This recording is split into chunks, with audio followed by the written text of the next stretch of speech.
Então, o professor tem um papel extremamente importante no diagnóstico desse TDAH, não é? Com certeza. O professor é o sinal de alerta, na maioria das vezes. E é um parceiro no tratamento. O tratamento não se restringe só à parte médica. Então, a partir do momento em que o aluno, você observa que o aluno é mais desatento que o outro, é motivo para você observar melhor e informar a família, né? Eu estou falando do professor. Com certeza. Não é? Com certeza. Como é que se origina esse déficit de atenção ou a hiperatividade? Isso é uma característica genética, hereditária? Na verdade, todos os estudos apontam para um caráter hereditário. A gente vai vasculhando em si os antecedentes familiares e percebe, em algum momento, em alguma geração, essas características.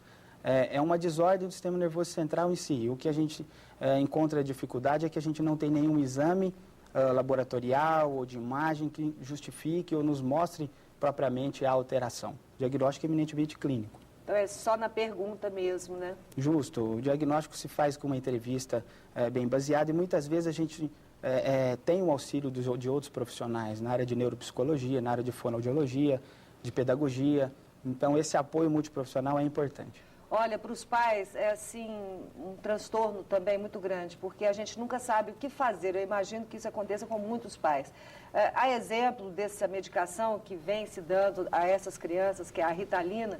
Quantas e quantas crianças eu imagino que estejam tomando isso sem necessidade também, né? Então são assuntos para daqui a pouco. Outra coisa, algumas crianças também podem ser confundidas com um transtorno bipolar e de repente receber o tratamento de um bipolar, sendo que na verdade o que ele tem é hiperatividade. Vamos falar um pouquinho de tratamento da hiperatividade, do déficit de atenção, depois do intervalo. Espera aí só um minutinho, tá bom? Nights went flying by.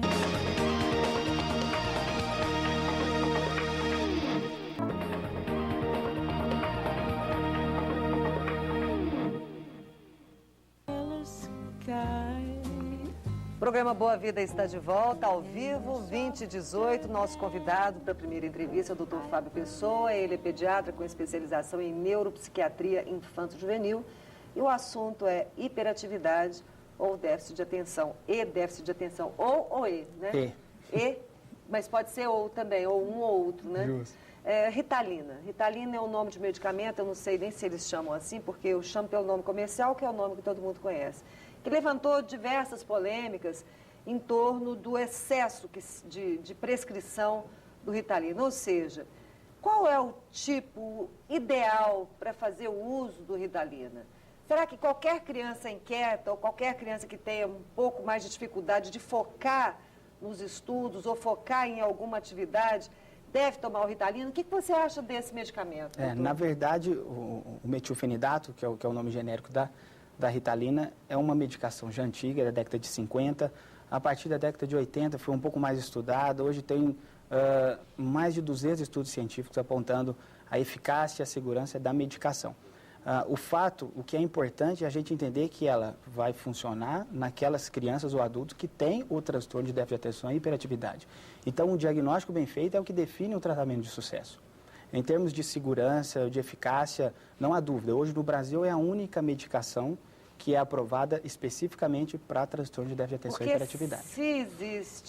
Se são 50 anos, 60 anos de uso, então já observaram os efeitos colaterais do medicamento, né? Com certeza. Quais são os efeitos colaterais dele, a longo prazo? A longo prazo, né, não se tem ainda nenhuma definição em termos de efeito colateral. Nenhum estudo apontou a longo prazo.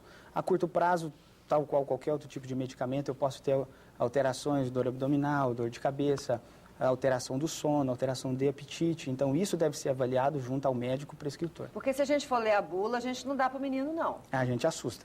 Nossa Senhora, confusão mental, tanta coisa que tem dentro daquela bula. É evidente. Não é? O importante é a prática do consultório, é a confiança no profissional, é o fato de poder tirar as dúvidas em si, entender o que propriamente é da medicação e o que propriamente é da doença. Pois é, e essa medicação, ela pode ser dada durante quantos anos para essa criança? Na verdade, não tem um tempo de tratamento.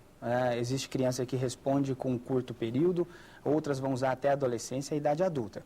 O que a gente sabe é que em torno de 50% a 60% dos adolescentes melhoram e não têm a necessidade de continuar usando o medicamento. E aí você pode interromper que ela permanece no estado melhor? A gente acredita que sim. A gente faz, no momento ideal, a suspensão da medicação e observa, continua fazendo acompanhamento.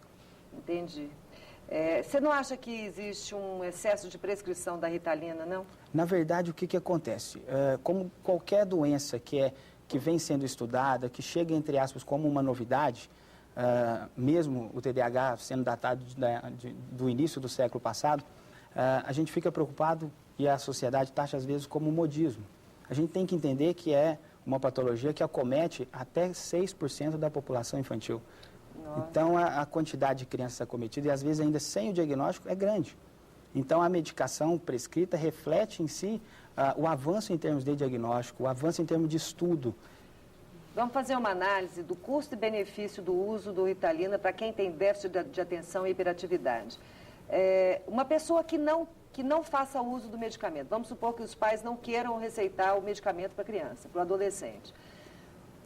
Quais são os riscos? O que pode acontecer com essa pessoa? Na verdade, todos os estudos mostram, comparando com adolescentes que não têm o transtorno, uma chance maior de se envolver com drogas, com álcool, com atividades ilícitas, com acidentes automobilísticos, dificuldades em si no relacionamento, às vezes matrimonial, às vezes na escolha de um curso superior, na conclusão desse curso, na atividade profissional. Isso tudo já foi bem identificado e bem definido.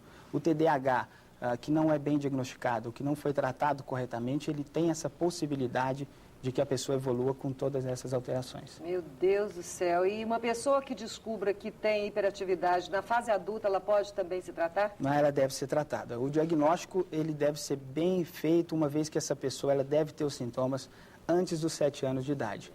E não foi diagnosticado naquele momento, mas nunca é tarde para a gente buscar um auxílio. Deixa eu te falar, eu lembrei de uma coisa agora.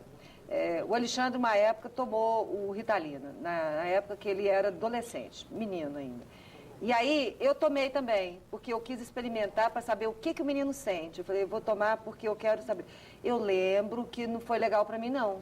Na verdade, a pessoa que não é acometida do transtorno, ela não vai ter o mesmo benefício do paciente em si que tem a doença. Não, mas aconteceu alguma coisa que eu não me lembro o que é direito, mas aconteceu alguma coisa comigo, eu fiquei meio dopadona, meio doidona, assim, isso acontece? Na verdade, é um psicoestimulante.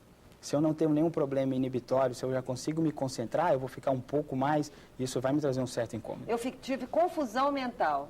Foi aí, então, que eu entrei em desespero. Falei, pronto, se isso está acontecendo em mim, imagina o que está acontecendo no outro lá. Na verdade, é o trabalho junto ao paciente, junto à família, é o que nos deixa mais seguro para a gente manter o tratamento. Na verdade, é você escolher um bom profissional e não ficar titubeando, confiar, ir ou então não ir. Né, tomar uma decisão, mas não ficar vai e volta, porque aí nem a criança, nem o adolescente melhora e a gente também corre o risco de fazer uma coisa errada, né?